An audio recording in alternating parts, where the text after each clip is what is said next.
Hi friends, నేను miss వచ్చాను. ఈరోజు నేను పరాటా లాగండి స్వీట్ పొటాటో పరాటా అంటే తెల్లదుంప పరాటా చేస్తున్నాను. దాంట్లోకి నేను చిక్కుడుకాయ కూర, ముద్ద కూర అండ్ పరాటా చేసుకొని డిన్నర్ కింద నేను తింటున్నానండి.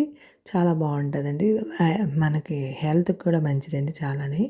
ఇందులో ఉడకబెట్టిన దుంపలో పసుపు, పచ్చిమిరపకాయల కారం, ఉప్పు, చిన్న పెసరు పంచదార వేసుకోండి, ఎక్కువ కాదు.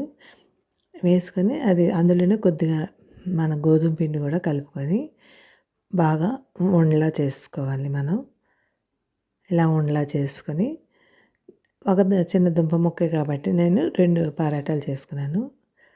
నైట్ డిన్నర్ కానీ అలా చేసుకున్నానండి. టిఫిన్ కింద నేను రోజుకు ఏదో ఒక పరాటా కింద చేసుకున్నాం అనుకోండి, మనకు కూరలు అక్కర్లేదు ఎక్కువ.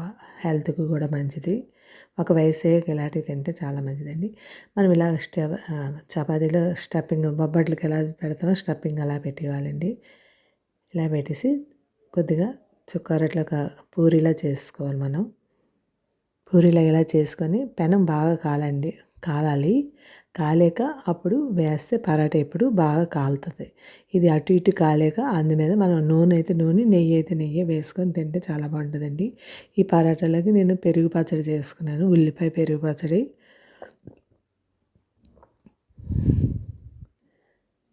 చాలా బలం కూడా అండి, టేస్ట్ కూడా ఉంటుంది.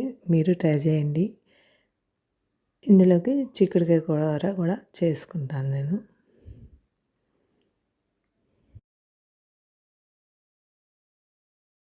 చిక్కుడుకాయలాగా శనగపప్పు, మినపప్పు, మిరపకాయలు వేసుకొని తాలింపు పెట్టేసుకున్నాను. ఎండుమిర్చి వేసి అందులో కరివేపాకు వేసి నూనె వేసుకొని తాలింపు పెట్టేసుకోవాలండి.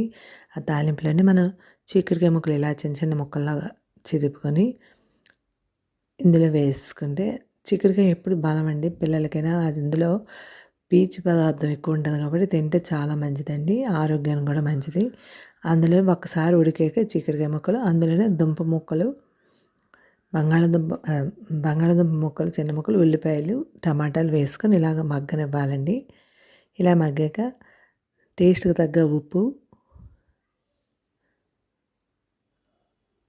పచ్చిమిరపకాయల కారం, అల్లం వెల్లుల్లి పేస్టు అన్నీ వేసి అందులోనే కారపొడి, ఇంట్లో చేసుకున్న కూర కారం ఉంటుంది కదండి, ఆ కారం వేసుకొని చపాతీలో తింటే చాలా మంచిది. అంతేనండి, ఎంతో టేస్టీ.